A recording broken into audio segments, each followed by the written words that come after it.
la prison de Dartmoor, complètement isolée du monde extérieur par des murs de granit.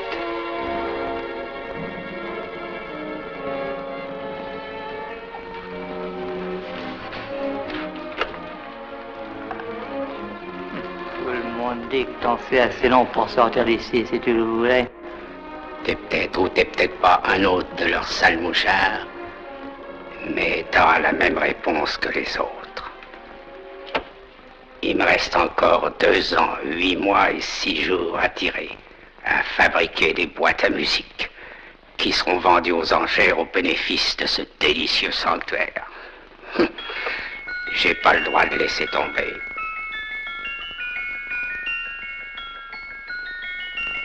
Assez parlé, filez.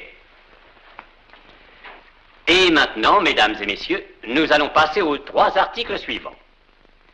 Je tiens à vous rappeler que vous pouvez les acheter ensemble ou séparément. Ces 3 mignonnes petites boîtes ne sont arrivées que ce matin, et c'est bien pour vous faire plaisir que nous les mettons en vente aujourd'hui. Mesdames et messieurs, tendez bien l'oreille. Qu'entendez-vous? Eh oui, le merveilleux gazouillis d'une boîte à musique. Quelle ravissante fantaisie, quel beau cadeau à faire. Fabriqués par des mains de fer seront la joie des petits et des grands. Qui de vous est prêt à m'en offrir 5 livres? C'est pour rien à ce prix-là. C'est curieux. Je ne vois aucune main se lever. Disons 3 livres. 2 livres. 1 livre. Dis-la. Merci. Alors personne ne monte plus haut, personne ne m'offre 1 livre. Oui. Oui, 1 livre m'est offerte. 1 livre m'est offerte. Qui dit mieux? Mais qui dit mieux? Faites un effort, monsieur. Allez jusqu'à 2 livres. Ah, ce monsieur offre 2 livres. 2 livres me sont offertes 1 fois. 2 fois et 3 fois. Adjugez à ce monsieur pour 2 livres. Ah, désolé, mademoiselle.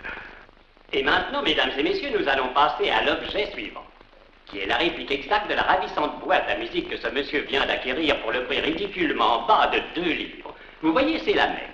Exactement, et fabriquée par les mêmes mains. Écoutez ça. N'est-ce pas ravissant? C'est léger, léger, léger, aérien. On se croirait transporté au ciel au milieu des anges jouant de la harpe, hein? Nous commencerons à 2 livres. Qui veut m'en offrir 2 livres? Voyons, personne ne m'en offre 2 livres. Personne? Mesdames et messieurs, je vais finir par croire que nous sommes en Écosse. Disons 1 livre, dis-je là? 1 livre. J'attends. Ah, 1 main s'est levée. 1 livre est offerte. 1 livre est offerte. Qui dit mieux? 1 fois, 2 fois, 3 fois. Adjugé à la jeune dame pour 1 livre. C'est bien joué, mademoiselle. Je vous remercie. Nous arrivons à la 3e et dernière de nos boîtes à musique. Écoutez, écoutez, c'est un enchantement. Mesdames et messieurs, ainsi que vous pouvez le voir, elle est absolument identique aux 2 premières.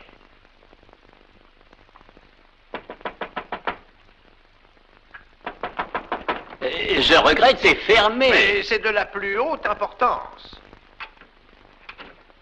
Alors, monsieur, Je entrez. m'excuse de vous déranger, monsieur, mais j'ai malheureusement été retardé, ce qui m'a empêché de faire une offre pour certains articles que je voulais absolument acquérir. Oh, mais peut-être ne sont-ils pas vendus. Nous faisons une autre vente jeudi.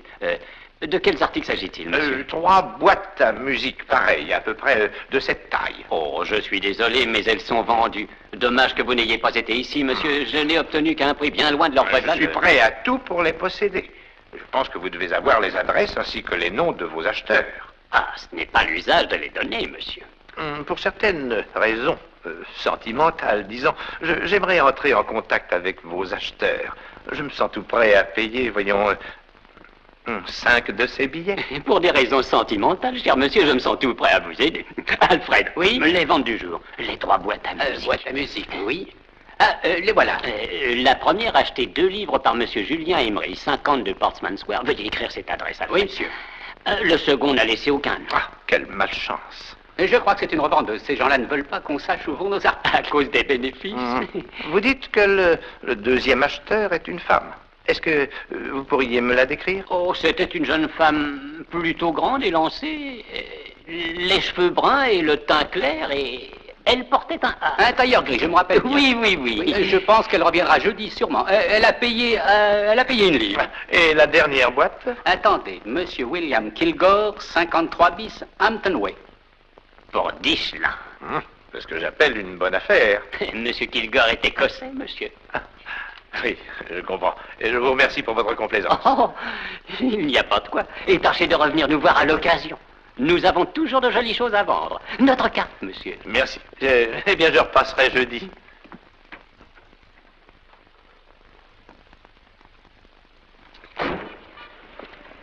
Le message nous a joint trop tard. Les boîtes à musique avaient déjà été vendues. Bon, allons-nous-en.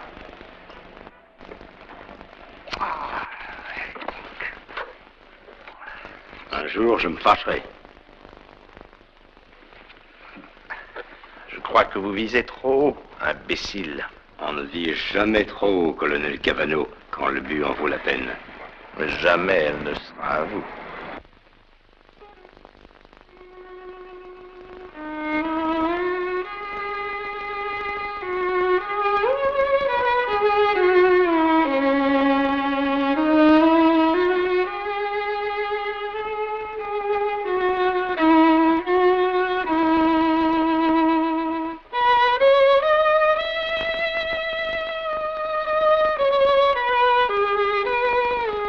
Vous allez recevoir ce soir à 8 heures la visite d'un homme qui désire vous consulter pour une affaire de la plus haute importance. Vous vous rappelez cette lettre, Holmes? Ça va faire 2 ans qu'elle a été écrite. Une affaire intéressante. Diablement intéressante. Irène Adler. Très rare de rencontrer une femme aussi belle que cette Irène Adler. Il me semble que c'était hier. Quel charme. Quelle maîtrise et quel cerveau. Il fallait une telle maîtrise pour duper le grand Sherlock Holmes en personne. J'en déduis que le nouveau numéro du Strand Magazine est sorti, contenant une autre de vos sinistres histoires. Oui, c'est exact. Et quel est le titre cette fois? Je l'ai appelé Un scandale en Bohème. C'est un bon titre, hein? Si vous devez raconter mes exploits, tâchez de moins appuyer sur la partie mélodramatique et plus sur la partie spirituelle. Plus sur la... Qu'est-ce que vous voulez dire? Bien, j'espère que vous avez donné à la femme une âme, car elle en avait une. Par la femme, vous entendez, je suppose, Irène Adler. Oui. Elle restera toujours pour moi l'incarnation de la femme.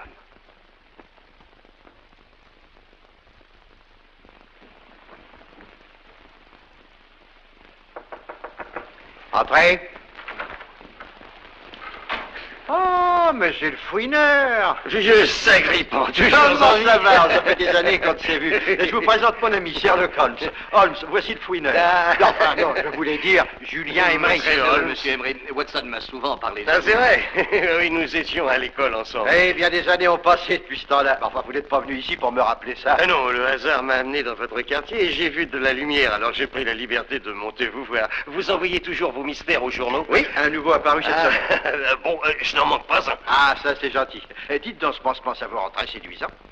Vous continuez à mettre votre nez comme autrefois dans les affaires des autres. Qui vous a frappé? Ah, je n'en sais fiche pas rien. Dans mon salon, ma tête a heurté le poing d'un inconnu qui, par la suite, a commis le plus idiot des cambriolages qu'on puisse imaginer. Ce type doit être complètement dingue. Complètement quoi? Ah, mais asseyez-vous donc, mon vieux. Merci. Vous prendrez bien une tasse de thé. Hein? Ah, si vous voulez. Je vais aller dire à Madame Hudson de le préparer. Pourquoi ce cambriolage est-il idiot, monsieur Emery? Oh, simplement parce que, ayant apporté de la main dans les 2 millions de boîtes à musique au moins, le voleur les a toutes dédaignées, pour en emporter une qui vaut tout au plus un livre. Je vois que vous êtes collectionneur de boîtes à musique. Ah oui, il y en a qui sont magnifiques, mais pas celles qu'on m'a volées. Le voleur, évidemment, s'est emparé de celles qu'il avait sous la main quand il m'a entendu arriver. Est-ce que je pourrais voir votre collection, monsieur Emery? Mais naturellement, voyons, tous les collectionneurs aiment faire admirer leurs trophées. Et quand voudriez-vous la voir? Rien ne vous le présente. Bon, j'habite à 2 pas d'ici, Portsmouth Way. Vous y allons? Oui, d'accord. Mais où allez-vous? Le fouineur n'a pas encore pris son thé. Oh, je suis désolé. Nous allons chez moi, mon vieux, où je vous offrirai quelque chose de meilleur que le thé. Celle-ci a été faite pour Louis XV. C'est un des rares spécimens de cette époque existant encore, et un spécimen des plus remarquables. C'est charmant, n'est-ce pas? Tout à fait. Elle me donne toute l'impression d'un régiment de souris courant sur un toit de tôle. Vous n'avez pas l'oreille faite pour les boîtes à musique. Bon, donnez-moi moi un bon vieil orchestre jouant une marche militaire et vous pourrez garder tous vos ridicules. Tweet, tweet.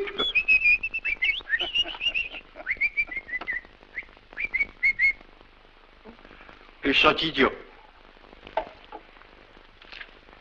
Qu'est-ce que c'est?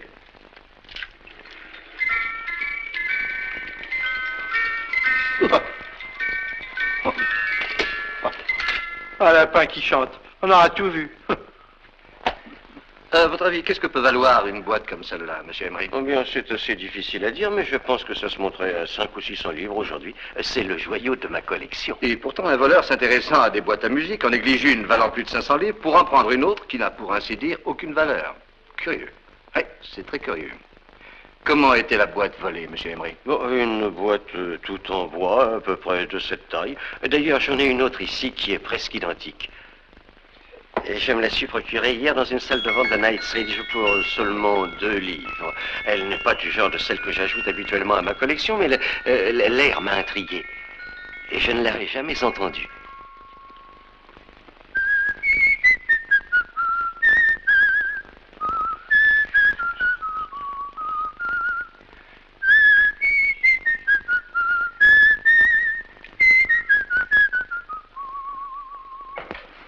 Vous avez une oreille remarquable, monsieur Holmes. C'est assez curieuse mélodie. Asseyez-vous donc. Je vous remercie. Oui, vous avez acheté cette boîte dans une salle de vente hier. Oui, une salle où je vais très souvent, dans Knightsbridge, tenue par... quel est donc son nom? Crabtree. Ah oui, c'est bien ça. À quelle heure le vol a-t-il été commis? Ah bien, environ 3 heures ce matin. Vous savez, monsieur Emery, cette boîte et le vol pourraient parfaitement bien être cause et effet. Surtout que vous dites que la boîte volée a une grande ressemblance avec celle-ci.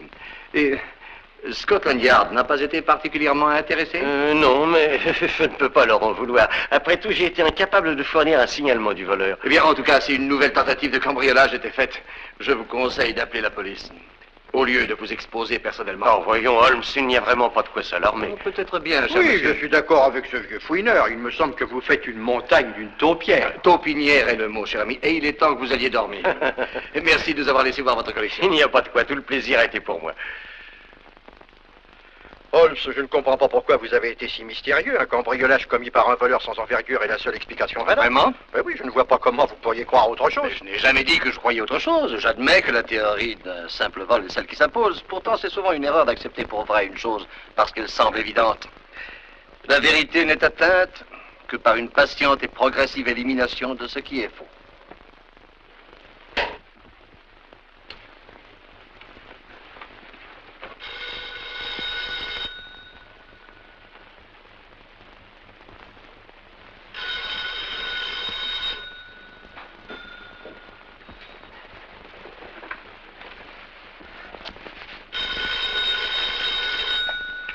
Allô? Oui? Julien Emery. Qui? Ah, oui. Oui, je me souviens très bien de vous, Madame Courtenay. Oui, sans vous, je me serais mortellement ennuyé à la réception de Lady Sanford. Hein? Ah, mais non, il n'est pas trop tard pour venir. Oui, vraiment. Je serais ravi de vous revoir. Et écoutez-moi, montez directement, la porte sera entrouverte. Attendez, bon, dans 20 minutes, oui. Je vais mourir d'impatience. Ah non, croyez-moi, c'est la vérité. Bon, tout de suite.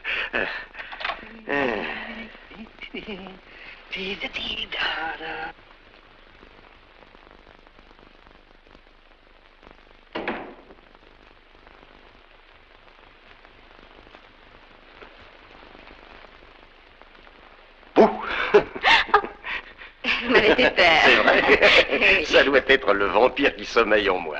Je sais que je n'aurais pas dû vous appeler aussi tard, mais j'étais à 2 pas d'ici à une soirée très ennuyeuse. Et je me suis rappelé votre invitation à venir voir votre collection de boîtes à musique. Ma chère Madame Courtenay, le plaisir de vous voir est d'autant plus grand qu'il est inattendu. Mes amis m'appellent Hilda. Merci. Les miens m'appellent Coquin. Oh, c'est très amusant. Vraiment, quelle merveilleuse collection de boîtes à musique. Oh, comme celle-ci est simple. Elle fait figure de cousin pauvre au milieu de ses splendeurs. Voyons, vous ne devez pas sous-estimer ce cousin pauvre. Pas plus tard qu'hier soir, un cambrioleur est entré ici et malgré toutes ses merveilles, il est reparti avec une boîte presque identique. C'est vrai? Oui, je ne lui en veux pas pour le vol de cette boîte, mais je lui reproche ce coup sur le crâne. Pourquoi il vous rend plus séduisant? Ah, vous trouvez? C'est curieux, c'est ce que m'a dit le fausset. Le fausset? Je veux dire le docteur Watson. Il est venu ici ce soir avec un ami, un monsieur Holmes. Il s'intéresse à ma collection aussi. Sherlock Holmes. Oui, le connaissez-vous? Oh, pas oui dire seulement. Oui, il semble croire que je suis, paraît-il, en danger. Cet air est obsédant, il me rappelle mon enfance. Ah oui? Vous savez, c'est curieux que vous soyez intéressé par cette boîte en particulier. Pourquoi? Parce que monsieur Holmes l'a été aussi. Oh, peut-être s'est-il intéressé davantage à l'air qu'à la boîte. Ah mais oui, c'est exact, je m'en souviens maintenant. Nous allons voir quelque chose, voulez-vous?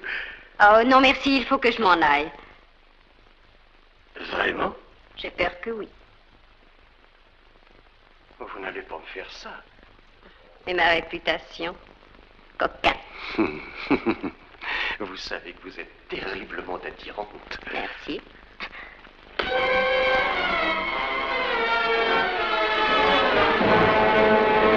Imbécile! Je t'avais dit de rester dehors. Pourquoi l'as-tu tué? Je n'avais plus qu'à m'en aller avec la boîte. Il vous tenait dans ses bras. Ne le touche pas. Ne touche à rien. Et surtout, va-t'en. Je suis désolé. Tu es désolé. As-tu pensé à moi? C'est un meurtre. As-tu pensé à Scotland Yard? As-tu pensé à Sherlock Holmes? Maintenant, va-t'en.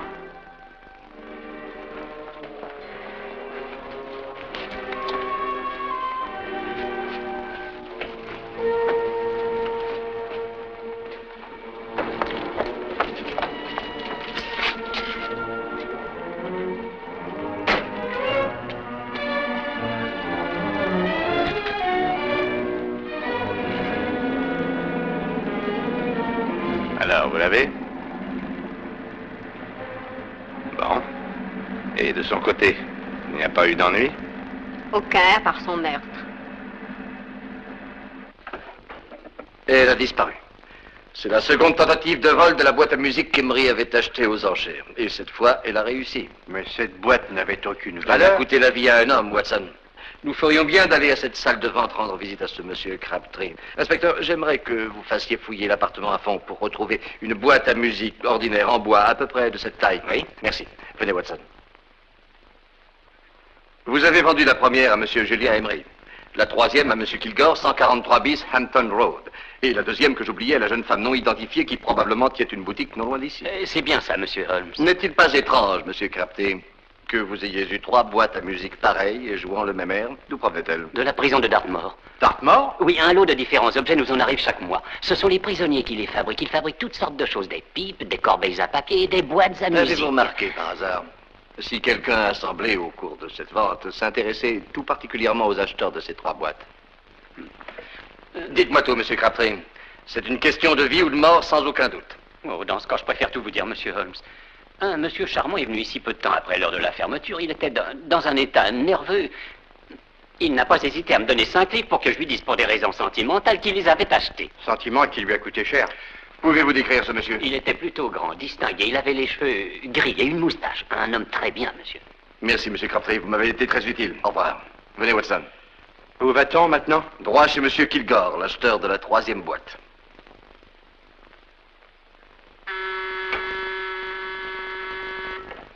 Un nom d'un chien, Holmes. Quel rapport entre les 2 autres boîtes à musique et le meurtre de Je Julien? l'ignore, mais je n'ai pas l'intention d'attendre que leurs acheteurs soient tués pour le découvrir.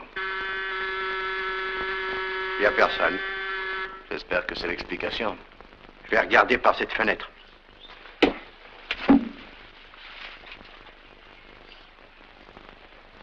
Je ne vois personne.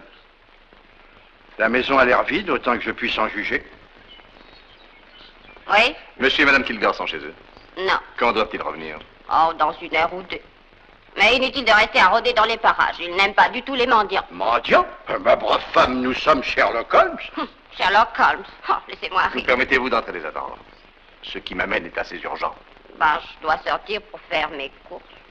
Je sais pas si Mme Kilgore aimerait trouver des étrangers dans sa maison. Tout ira bien, je vous l'assure. Bon, il faut que je m'en aille. Installez-vous dans le petit salon et ne fumez pas, surtout. Mme Kilgore dit que ça empeste partout. Drôle de bonne femme, Holmes.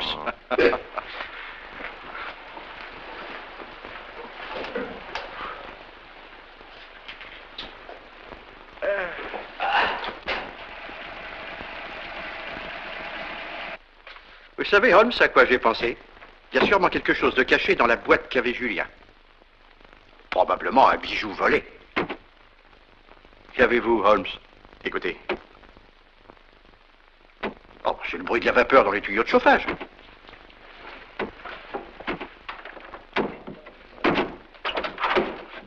Watson! Grand Dieu! Venez, Holmes. Faites-la asseoir dans ce fauteuil. Mais rassure-toi, ma chérie.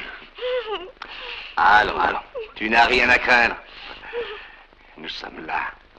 Voilà, maintenant ne pleure plus, voyons. Elle m'a attachée et puis elle m'a enfermée dans la penderie. Je sais. Elle ne te fera plus de mal. Lui as-tu montré ta nouvelle boîte à musique? Oui, elle a dit qu'elle voulait l'entendre jouer.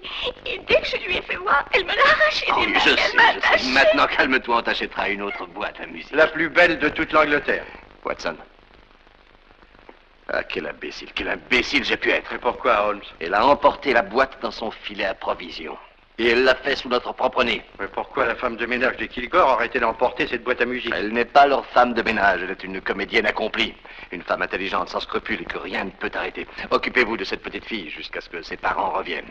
Expliquez-leur tout. Naturellement. Holmes, où allez-vous? Il faut absolument que je voie la jeune femme qui a acheté la deuxième boîte avant que nos adversaires ne la retrouvent. Tout ce que j'espère, c'est de ne pas arriver trop tard. Eh ben, nous voilà tous les deux. Ah, alors, mon lapin, il n'y a plus de raison de pleurer. Voyons, le loup est parti. Tiens, veux-tu que ton vieil oncle imite le chant du canard?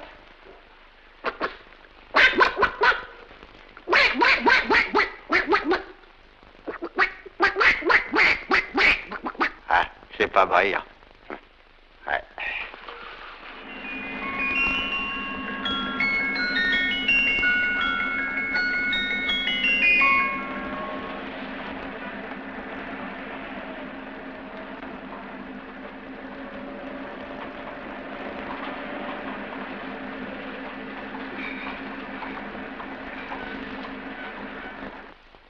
Personne ne prend davantage? Je dis une fois, je dis deux fois, je dis trois fois. Terminé. Adjugé à la jeune dame pour une livre. Maintenant, mesdames et messieurs, je me permets d'attirer votre attention sur un article qui pourrait être digne de n'importe quelle collection. Le seul autre exemplaire existant est au British Museum. C'est un vase Ming de la 7e dynastie. Ce vase est resté ignoré parmi un tas d'autres, quelque part aux environs de Rome pendant plus de 2 siècles. Je crois savoir qu'il a été découvert par le célèbre antiquaire André Cornell. Je tiens à vous rappeler qu'André Cornell était non seulement un antiquaire, mais aussi un écrivain remarquable.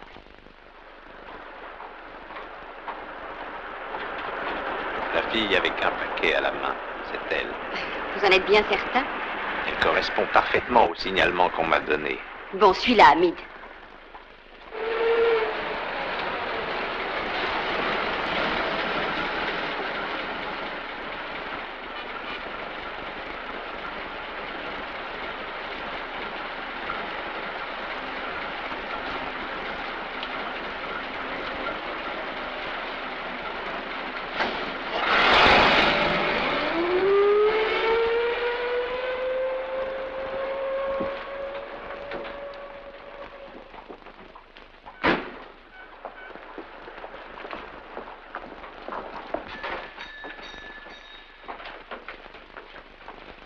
Madame? Bonjour, mademoiselle. Je cherche un cadeau pour l'anniversaire d'une fillette de 8 ans. Que me conseillez-vous? J'ai des poupées ravissantes. Tenez, cette ombre... Elle a tellement de poupées, déjà. Peut-être qu'elle aimerait un livre. Eh bien, je voudrais quelque chose sortant de l'ordinaire. Je trouve ça très joli. Qu'est-ce que c'est? Oh, c'est une boîte à musique. Ça plaît toujours aux enfants. Celle-ci est particulièrement intéressante. Elle joue plusieurs airs.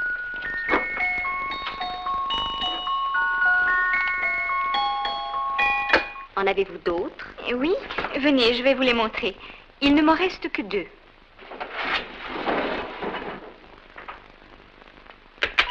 Ravissant.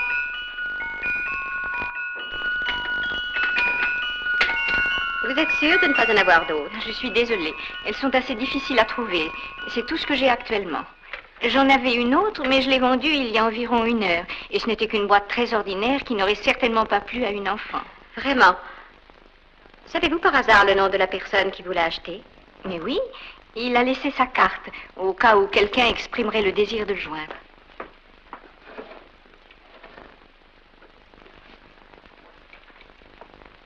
C'est très intéressant. Je suis désolée, mais je ne trouve rien qui me convienne. Excusez-nous de vous avoir dérangé. Au revoir, mademoiselle. Merci.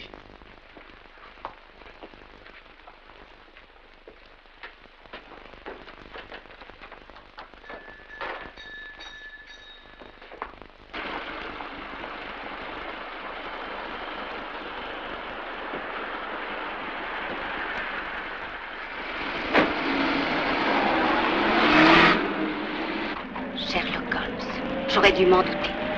Nous pensions que nous étions les chasseurs, et nous sommes le gibier, au contraire. Et en plus, nous l'avons mis droit sur notre piste.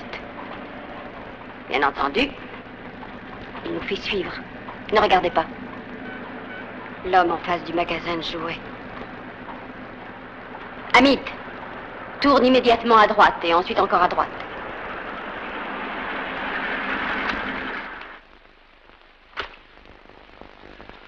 Aucune photographie d'elle, commissaire. Ainsi que je le pensais, elle est inconnue de vos services. Mais comment la reconnaîtrez-vous si vous la trouvez? N'oubliez pas qu'elle était déguisée en femme de ménage. Ne vous inquiétez pas. Si je la rencontre à nouveau, je la reconnaîtrai. Nous l'avons passé au rayon X. Il n'y a absolument rien de caché dans cette boîte. Allons regarder les planches.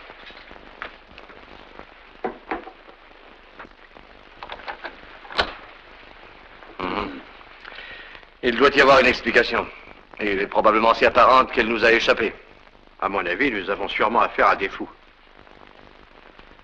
Pas à des fous, mon cher ami. Mais au contraire, à des meurtriers pleins de sang-froid. Mais qu'est-ce que ces boîtes à musique peuvent donc contenir de si important?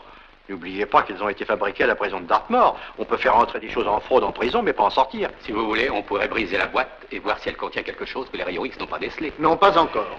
Vous permettez que je l'emporte? Certainement. Merci.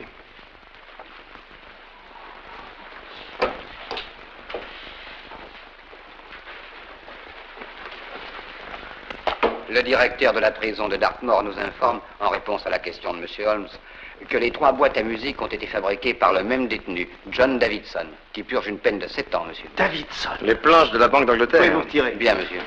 Enfin, quelque chose de précis. Oui, voilà, enfin une piste. Mais une minute. Comment saviez-vous pour les planches, monsieur Holmes? Je me consacre à l'étude du crime, inspecteur. Je me dois donc d'être au courant de certaines choses. Et quand le nom de Davidson a été prononcé, eh bien... Mais au juste, qui est-ce, Davidson?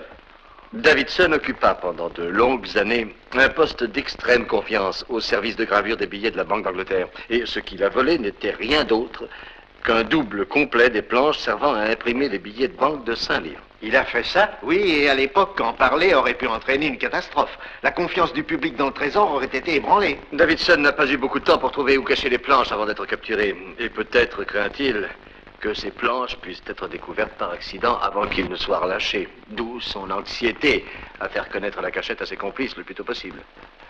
Je pense que vous avez raison, monsieur Holmes. Je suis sûr que des renseignements sont contenus dans cette boîte à musique. Ou plutôt dans les 3 boîtes à musique, vu que la possession des 3 semble un facteur essentiel. Nos adversaires ont 2 tiers du puzzle, nous en avons 1 tiers. Ah, et qu'allez-vous faire, Holmes? Tâchez de découvrir le message d'après le seul tiers que nous possédons.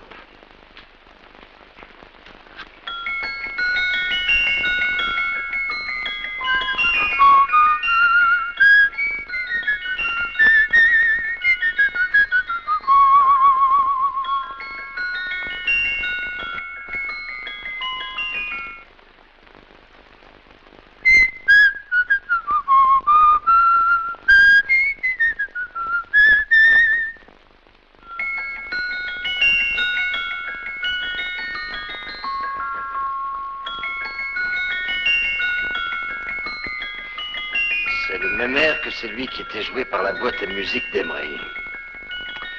Et pourtant, il est différent. Je n'y vois pas de différence, moi. Ouais, oui, c'est l'air. D'une façon quelconque, c'est l'air qui est la clé du mystère. Il faut bien que ce soit l'air. Autrement, pourquoi utiliser 3 boîtes à musique pour envoyer le message? Pourquoi pas des boîtes à chaussures ou à bonbons? Oui? Ah, c'est pour vous, inspecteur. Merci, monsieur le commissaire. Inspecteur Hopkins à l'appareil. Quoi? Mais où? Le commissariat de Soho nous signale qu'on vient de trouver le cadavre du sergent Thompson. D'après les traces de roue de voiture sur ses vêtements, on pense qu'il a été renversé par un taxi. Oh, quel affreux accident. Pas un accident, mon cher ami. J'ai peur que ce soit un meurtre.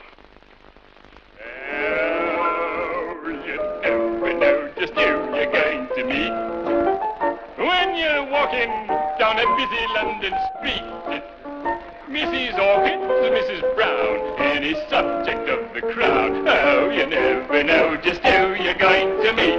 So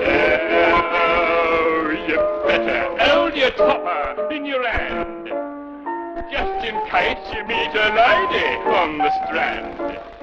Girls will think you're kind of sweet, and your day will be complete. Oh, you never know just who you're going to meet. Now a gentleman is judged by his appearance. Yes, a gentleman is judged by how he talks. Now he's much better off when he's acting like a top, especially if he's taking him a walk. Mais qu'est-ce que c'est que cet endroit invraisemblable? Un rendez-vous pour acteurs. Acteur? Oui, de malheureux bougres. J'en ai rencontré des centaines de fois. Ils tentent de distraire les clients. Ils font la queue à l'entrée des théâtres.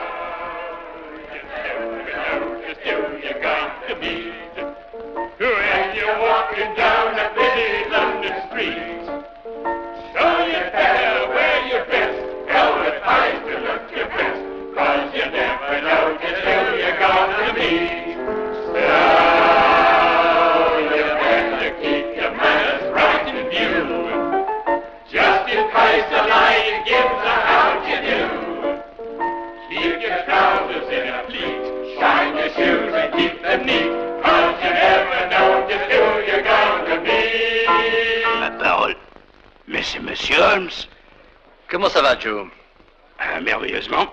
Et vous-même? Bien, merci. Je vous présente un ami de Dr. Watson, Joe Sisto. Enchanté, un ami de Monsieur Holmes et un ami à moi. Salut, Joe. C'est qui m'a rendu un service que j'oublierai jamais. Oui, j'ai innocenté Joe sur qui pesait une accusation très grave. Un meurtre, rien que ça. Vraiment. En prouvant à la grande satisfaction de la police qu'au moment du crime, il était occupé à ouvrir un coffre-fort. C'est que ça, patron. Un coffre-fort? Eh bien, Joe, c'est à votre tour de m'aider. Allez, décampe, je te dis. Hé, foutez-moi le camp. Moi, le gentleman, on veut être un peu tranquille. Et toi aussi. Voilà, ça y est, Monsieur Holmes. On va pouvoir bavarder tranquillement. Merci, Joe. L'affaire vous rapportera 5 livres, ça ira? Ça m'ennuierait de me charger de ça. Mais je vous trouverai quelqu'un qui le fera pour la moitié de ça. Mais vous ne savez pas de quoi il s'agit. Il s'agit d'un meurtre, pour ce prix-là. Quoi? Non, Joe, il n'est pas question de meurtre, mais de musique. Je voudrais le titre de la chanson que je vais vous jouer. Il n'y a pas une chanson au monde que je connaisse pas. C'est pourquoi je suis venu vous trouver. Oh, bien sûr, le piano n'est pas mon fort, je dois l'avouer. Enfin, et maintenant, écoutez ceci.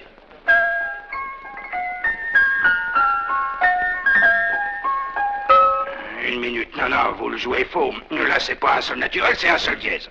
Vous connaissez l'air? Ah oui, c'est une vieille chanson australienne appelée L'homme qui se balance. Mais vous la jouez toute travers. C'est ce que j'espérais que vous diriez. Écoutez à nouveau.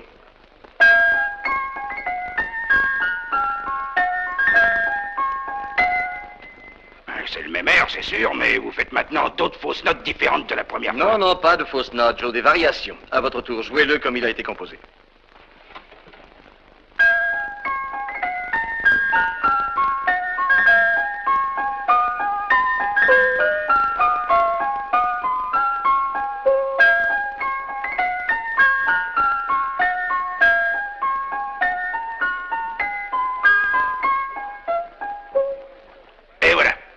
Merci, Joe. Il comprend rien, Holmes. Avez-vous trouvé quelque chose? Peut-être bien. Je suis pas encore sûr. C'est probablement une espèce de code. Joe, pourriez-vous écrire cette chanson comme elle l'était à l'origine? Bien sûr, Monsieur Holmes, mais ça prendra un bout de temps. Hé, Mabel!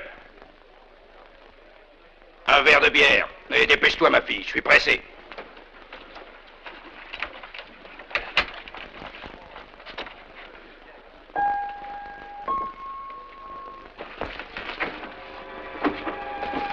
En tout cas, les paroles ne donnent rien. Quelle que soit la combinaison envisagée, elle n'a aucune signification. Les variations que nous donnait la boîte à musique d'Emery étaient totalement différentes des variations de celles que nous avons. Vous en êtes sûr? Oh, tout à fait. Voyez-vous, je m'étais efforcé d'apprendre par cœur l'air joué par la boîte à musique d'Emery. Le soir, où nous sommes allés chez lui. Holmes, vous me stupéfiez. Et pourquoi donc, cher ami? Un des premiers principes dans la chasse au crime est de ne négliger aucun détail, même élémentaire. Mais pourquoi 3 boîtes et non pas une seule? Parce que le message était apparemment trop long pour être transmis par une seule. Voilà tout. Et il y a la 3e boîte, celle que cette femme a volée chez Kilgore, qui offre un 3e thème de variation musicale.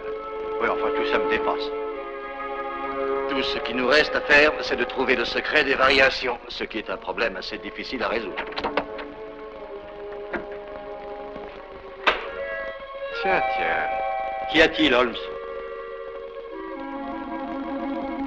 Nous avons eu une visite.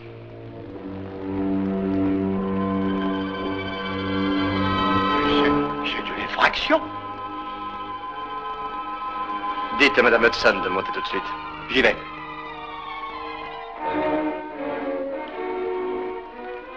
Madame Hudson. Oui, Madame Hudson, voudriez-vous monter une minute, s'il vous plaît? je viens.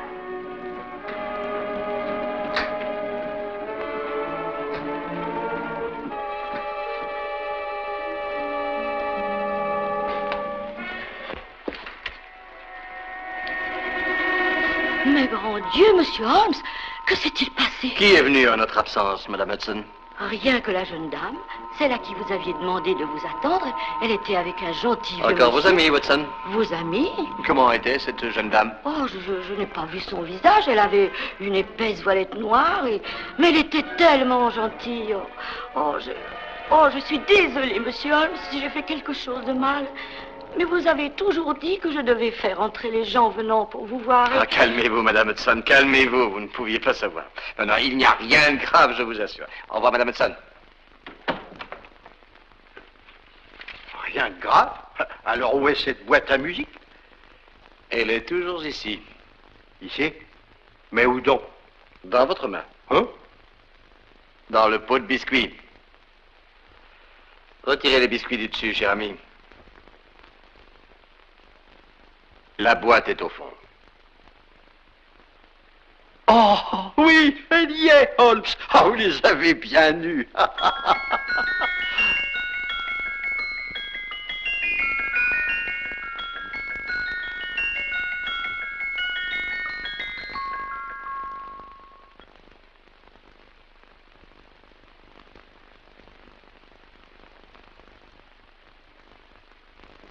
Eh ben, ça empeste ici. On se croirait dans un bar à l'heure de la fermeture. Ah. Dites donc, Holmes. Oui? Il est 8 heures du matin. Permettez-moi de vous féliciter de ce brillant chef-d'œuvre de déduction. Ouais.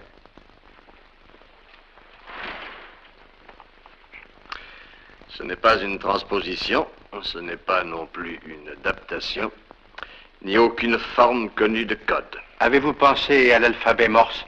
Mais oui, vers 3 heures ce matin. Je m'excuse, je disais ça pour vous aider.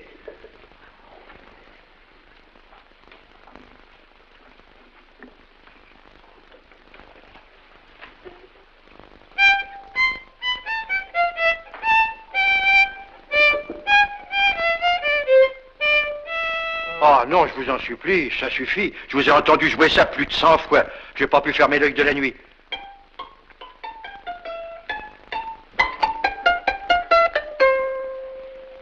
J'avoue que je connais des airs plus agréables.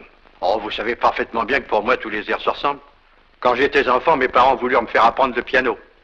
Malgré tous les efforts de mon professeur, je n'y comprenais rien. De guerre lasse, la pauvre femme en était arrivée à me numéroter les notes. 1, 2, 3, 4, et malgré ça, j'ai jamais été passé... Numéroter les notes, Watson? La 3e note de la gamme serait la 3e lettre de l'alphabet. C. Tenez. Écrivez pendant que je vous énumère, mon vieux. La première note, un mi, est donc C. Maintenant, la 2e, Do, et A.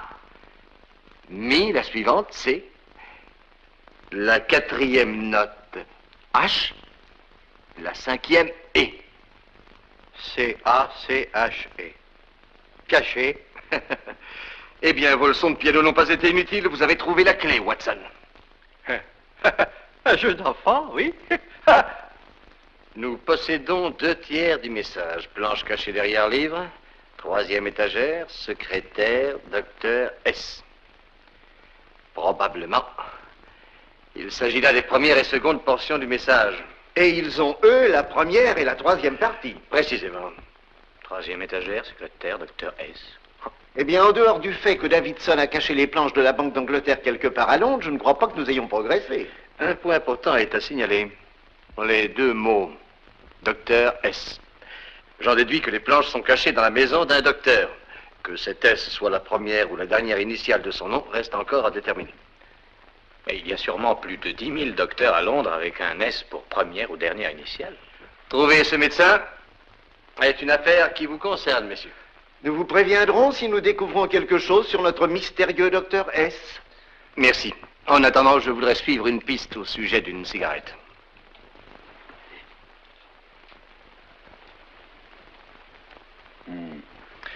Vous êtes certaine de l'identification du tabac? Absolument. J'ai préparé ce mélange spécial pour 3 clients seulement. C'est de l'égyptien presque pur, avec une pincée de la takia pour donner plus de corps et un petit peu de Havane. Mais une quantité infinitésimale, juste pour lui donner une meilleure odeur. Oui, et les noms de ces 3 clients? Major Wilson à Bombay, Inde. Madame Catherine Emmington Smith en Irlande. Et le 3e? Madame Hilda Courtney à Park Manoir, Brinton Square. Merci. Merci beaucoup. Vous m'avez été très utile. J'en suis très heureuse, monsieur Holmes.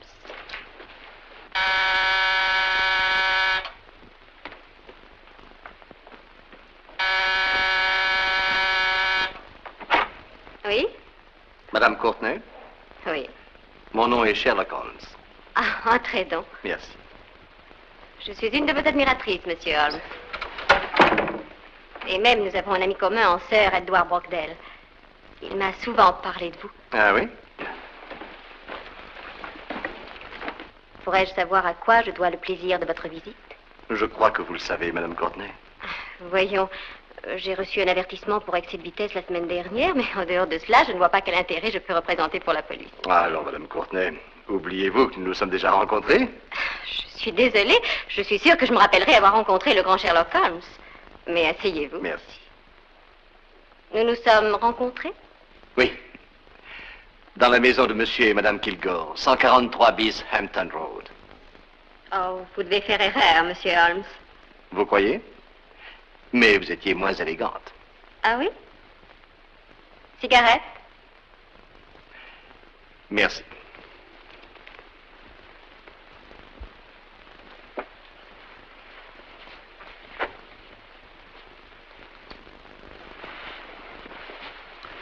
Merci.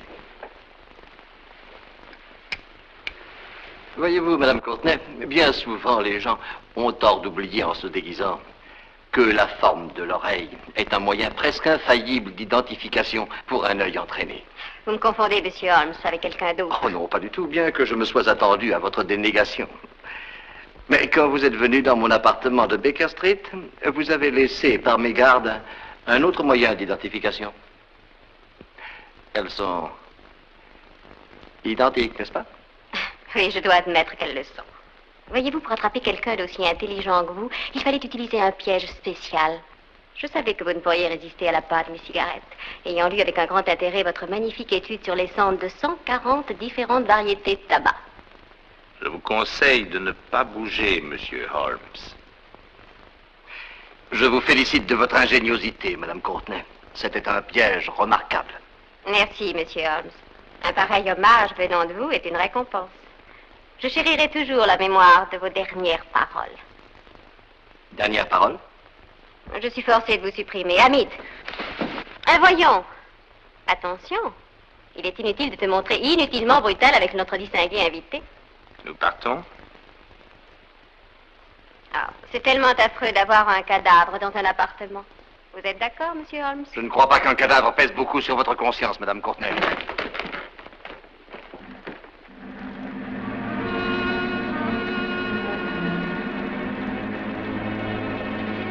Je peux avoir une cigarette? Ouais, pourquoi pas?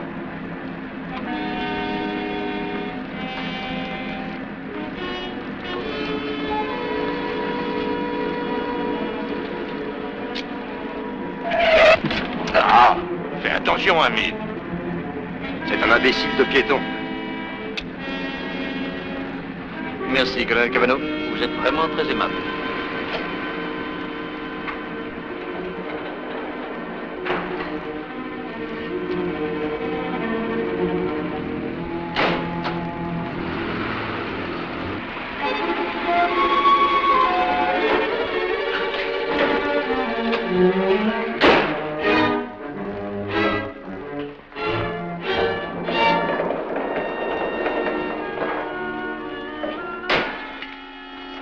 J'apprendrai avec plaisir, monsieur Holmes, que vous n'aurez pas une mort douloureuse. Hamid, allez brancher ceci sur le moteur. Cet appareil que vous voyez là, mon cher monsieur Holmes, contient un gaz particulièrement mortel. Les fumées de ce gaz donnent d'excellents résultats dans la suppression des indésirables. Mettez en marche.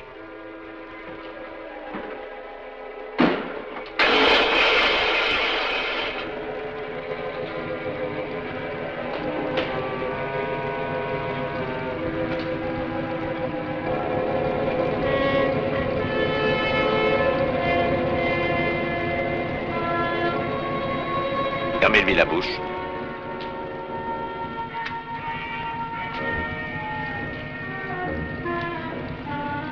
Maintenant, mettez-le là-haut, Hamid.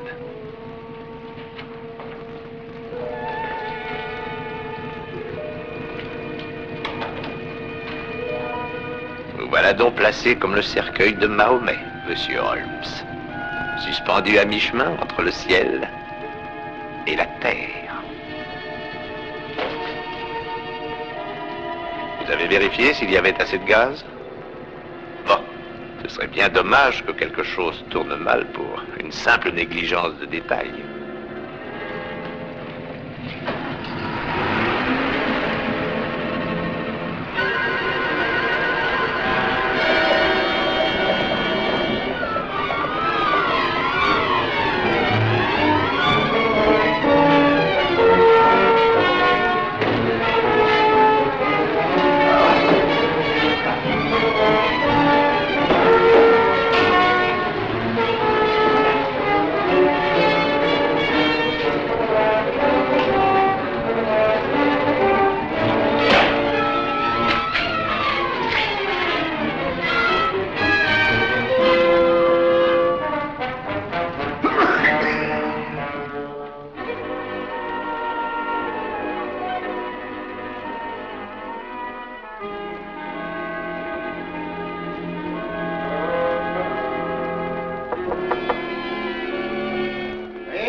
Madame.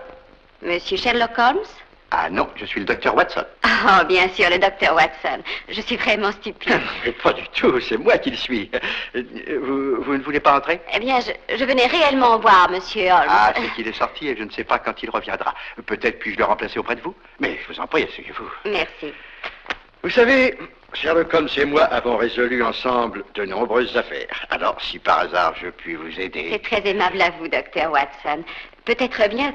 Si je n'avais pas peur de vous ennuyer, Vous ne m'ennuyez pas du tout, je vous assure. Exposez-moi tout, Miss... Miss Williams. Oui, Miss Williams, oui.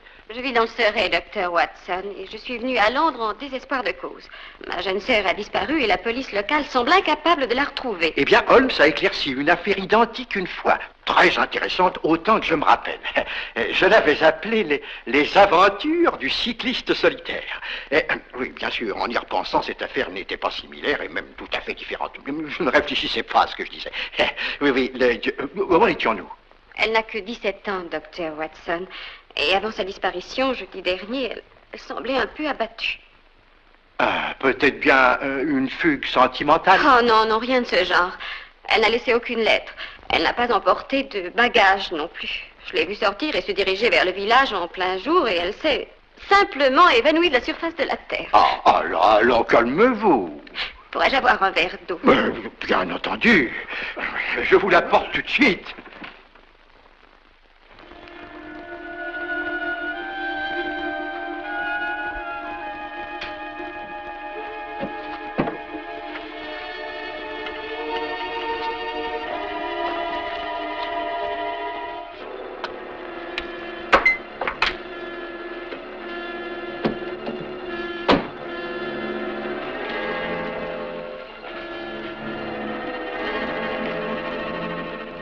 Tenez, buvez, mademoiselle. Merci, Dr. Watson. Ah là, alors, il ne faut plus pleurer, vous verrez que tout s'arrangera. Ça va bien mieux déjà, depuis que je sais que vous allez m'aider. Oh, Dr. Watson, regardez. Mon Dieu! Oh! Dépêchez-vous de téléphoner aux pompiers. Vous n'avez pas un extincteur? Un quoi? Ah, mais oui, nous en avons un. Oui, je vais le chercher.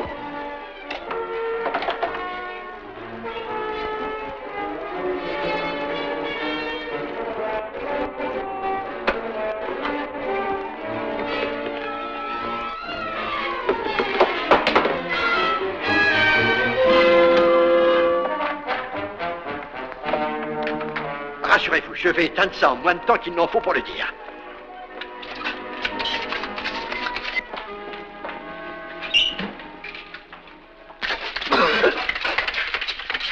Oh, m'excuse.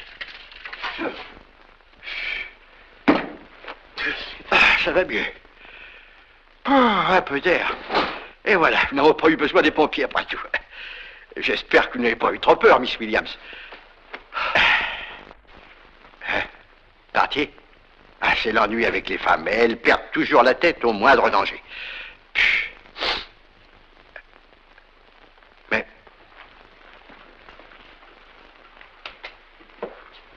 La boîte à musique. Oh! Oh, ça alors! Miss Williams!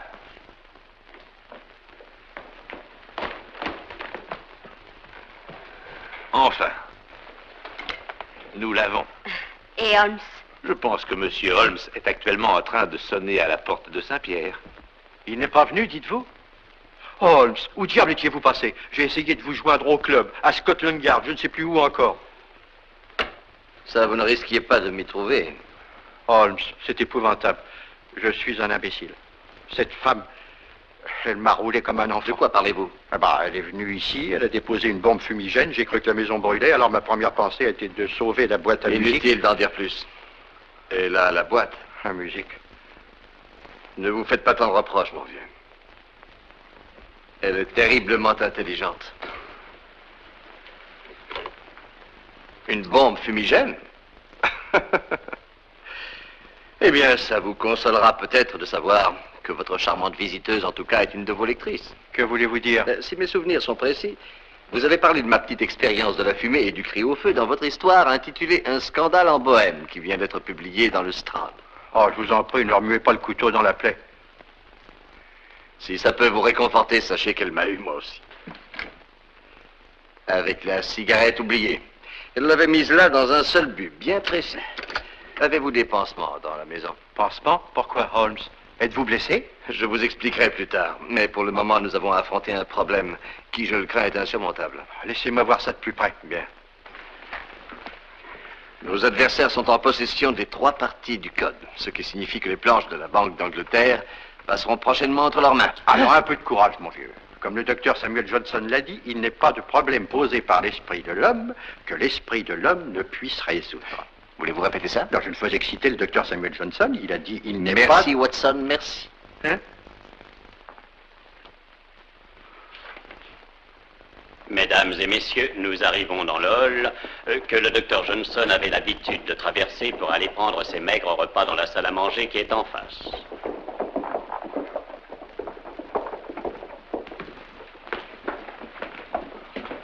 Maintenant, nous voici dans la mansarde où le docteur Johnson écrivit son célèbre dictionnaire. Vous y verrez également toutes sortes d'objets familiers dont il aimait s'entourer. Avancez, mesdames et messieurs, je vous en prie, avancez.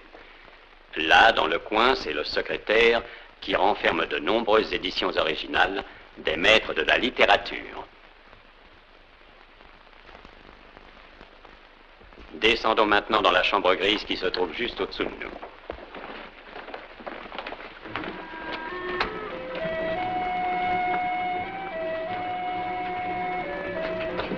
Vos clés.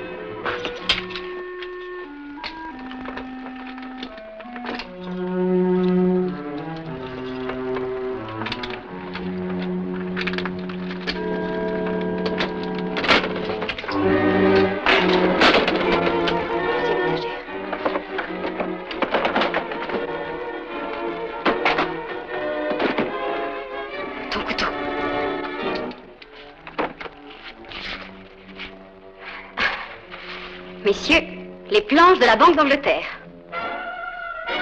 Eh bien, Madame Courtenay, quel plaisir de vous voir. Non, je ne ferai pas ça à votre place, colonel Cavanaugh. Je dois vous féliciter, Monsieur Holmes. Vous êtes plus fort.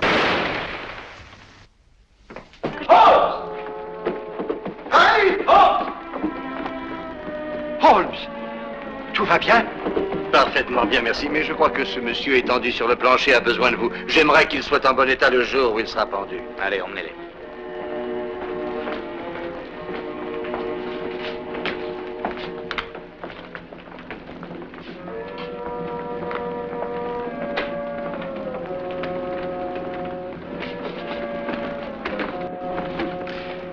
Brillant adversaire. Dommage que ses talents aient été mal dirigés. Veillez à ce que ces planches soient rendues à la Banque d'Angleterre, inspecteur. Je ne saisis toujours pas comment vous avez résolu le problème. C'est au docteur Watson que revient l'honneur. Tout est devenu clair quand il a mentionné le docteur Samuel Johnson. Eh bien, toutes mes félicitations. Ah, merci, inspecteur, mais je crois que ça aurait été beaucoup plus difficile si Monsieur Holmes ne m'avait pas aidé.